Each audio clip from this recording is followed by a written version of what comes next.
الحمد لله وكفى والصلاة والسلام على نبينا المصطفى.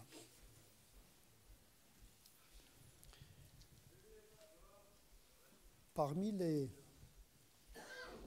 causes de la souffrance mentale, psychologique, le fait de passer son temps, d'épuiser son énergie dans le jugement des autres. Nous sommes presque touchés par ce mal, la tentation du jugement. Cette pulsion de rivalité à la divinité. Inconsciemment, on veut être des dieux en train de juger. On a cette pulsion pharaonique. Ana rabbukumul a'la. Quand Dieu parle de Pharaon, c'est qu'il sait qu'il y a des petits pharaons dans toute l'histoire. Sinon, pourquoi il va évoquer le cas de Pharaon qui se voit au sommet de la pyramide, qui voit les gens petits, et qu'il oublie que les gens en bas de la pyramide le voient aussi petit. Tu juges, mais tu oublies que toi-même tu es jugé. Tu vois les gens petits, pleins de défauts, mais également tu vas subir cette réflexion du miroir qui va te renvoyer ton propre jugement. Le début de la souffrance, c'est de s'occuper des autres au lieu de s'occuper de soi-même.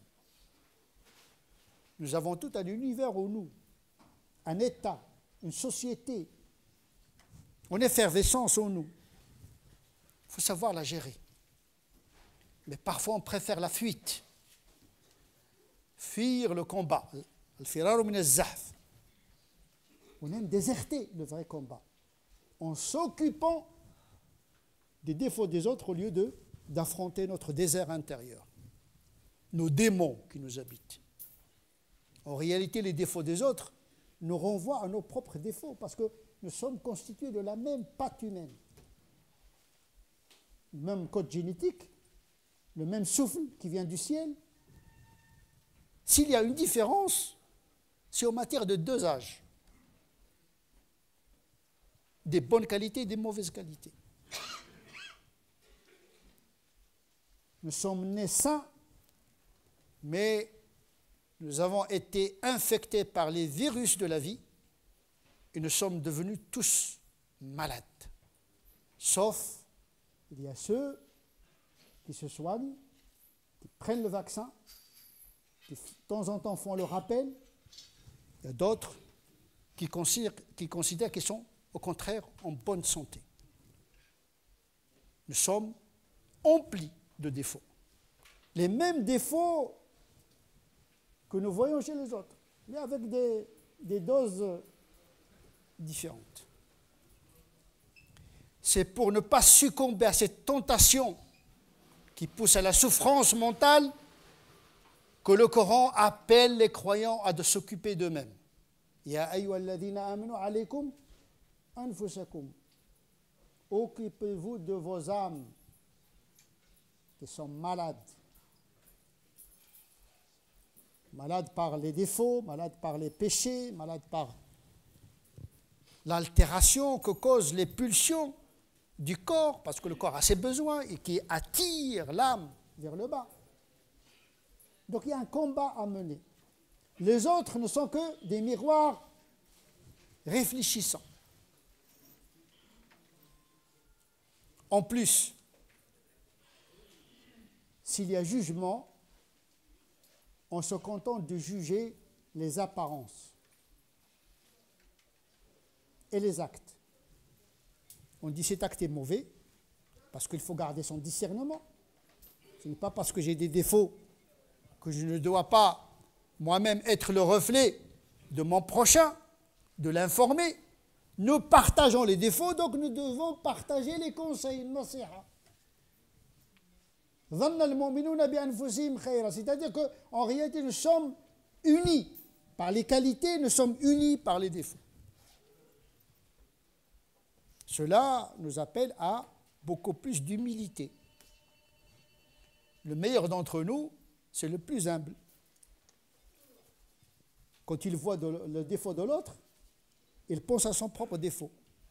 Il ne le juge pas ontologiquement parlant, même s'il juge que l'acte est mauvais.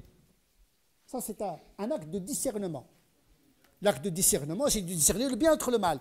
Mais le jugement, dans le sens jugement métaphysique, c'est-à-dire le devenir de l'autre, dans l'au-delà, ça ne relève que du pouvoir d'Allah subhanahu wa ta'ala. C'est une propriété privée de Dieu. Le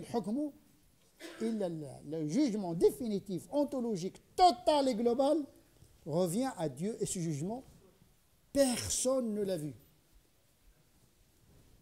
Même Lawh al-Mahfoud ne contient pas le jugement définitif de Dieu, puisque Dieu, il efface et il inscrit dans Lawh al-Mahfoud ce qu'il veut. Rien n'oblige Dieu.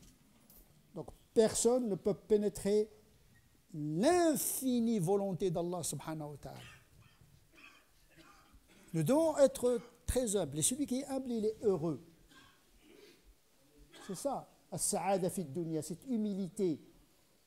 Parce que dès que vous entrez dans cette torture mentale de juger, celui-là il est bien, celui-là pas bien, il devrait marquer avec la tête, il devrait être tiré dans le coin, etc.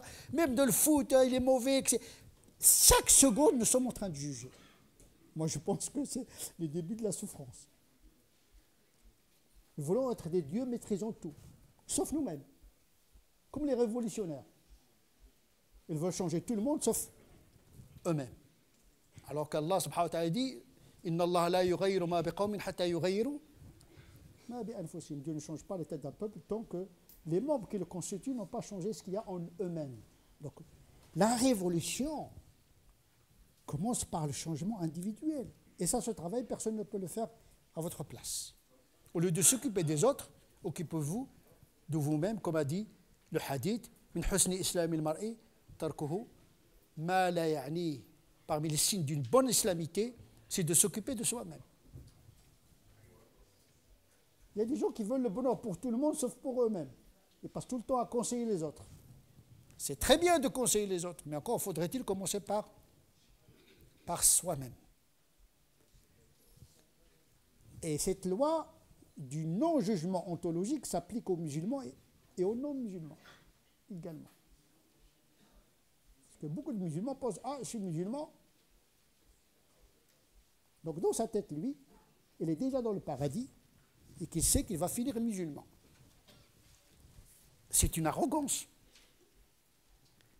Justement parce que Dieu, il a rendu la vérité invisible pour que tout le monde se tienne dans l'humilité. Et ne pas prendre la place de Dieu.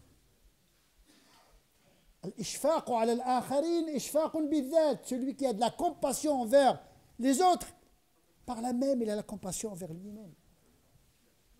Celui qui est miséricordieux envers les autres bénéficiera de la miséricorde d'Allah subhanahu wa ta'ala. Kama tadinu tudan. Comme tu juges les gens, tu seras jugé. Bien, sois compatissant, sois magnanime, sois miséricordieux dans tes jugements. Sinon, Dieu va te juger comme tu avais jugé les gens dans ce bas monde. Irham nafsak. Et pitié de toi-même. Ça permet aux musulmans de soulager sa conscience. Même le prophète n'avait pas l'obligation de convertir tout le monde. Il n'a qu'une seule obligation, c'est de transmettre. Les cœurs appartiennent à Dieu. Il y a un mystère qui nous dépasse. Il faut que les musulmans respectent ce mystère.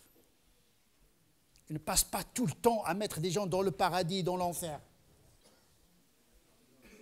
Ah, les mécréants et les musulmans, bons musulmans, musulmans moyens, comme s'il était dans une école en train de donner des notes 20 sur 20, 15 sur 20, etc.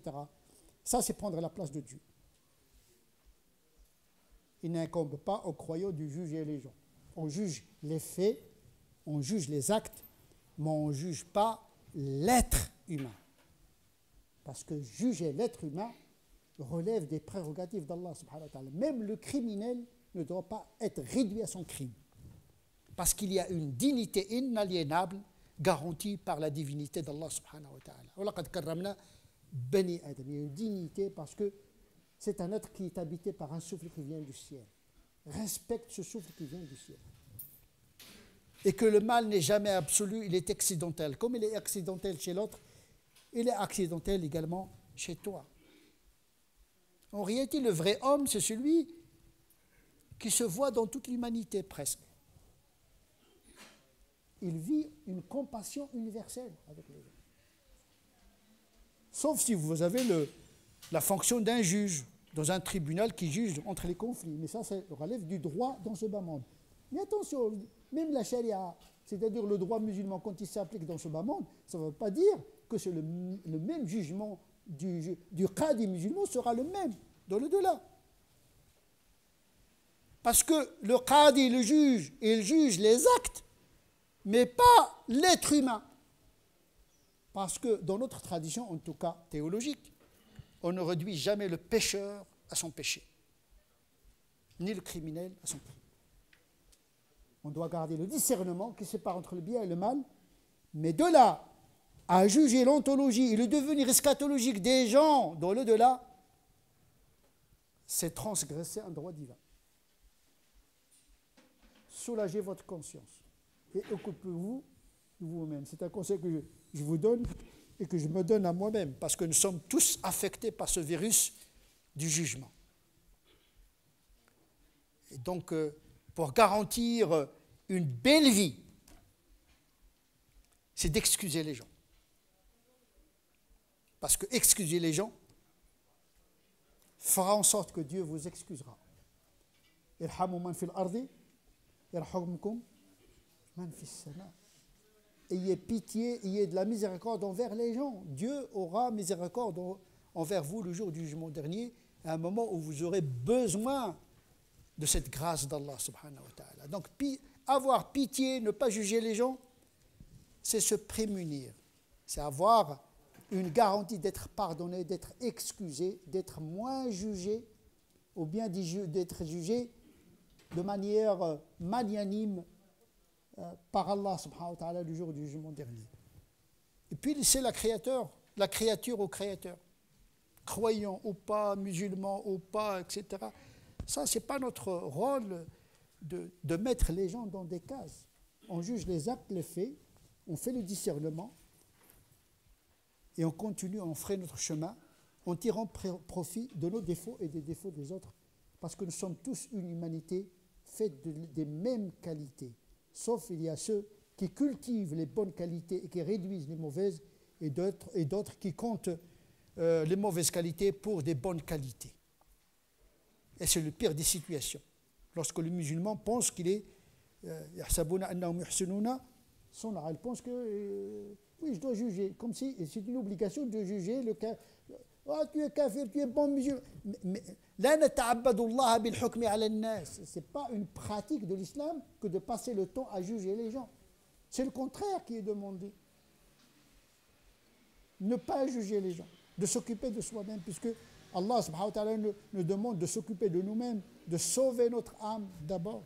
نسأل الله عز وجل أن يجعلنا من الذين يستمعون القول فيتبعون أحسنه أولئك الذين هداهم الله أولئك هم أولو الألباب اللهم ربنا آتنا في الدنيا حسنة وفي الآخرة حسنة وقنا عذاب النار اللهم أعنا على ذكرك وشكرك وحسن عبادتك اللهم أعنا على ذكرك وشكرك وحسن عبادتك اللهم أعنا على ذكرك وشكرك وحسن عبادتك اللهم صل على سيدنا محمد وعلى آل سيدنا محمد كما صليت على سيدنا إبراهيم وعلى آل سيدنا إبراهيم وبارك على سيدنا محمد وعلى آل سيدنا محمد كما باركت على سيدنا إبراهيم وعلى آل سيدنا إبراهيم في العالمين إنك حميد مجيد سبحان ربك رب العزة عما يصفون وسلام على المرسلين والحمد لله رب العالمين.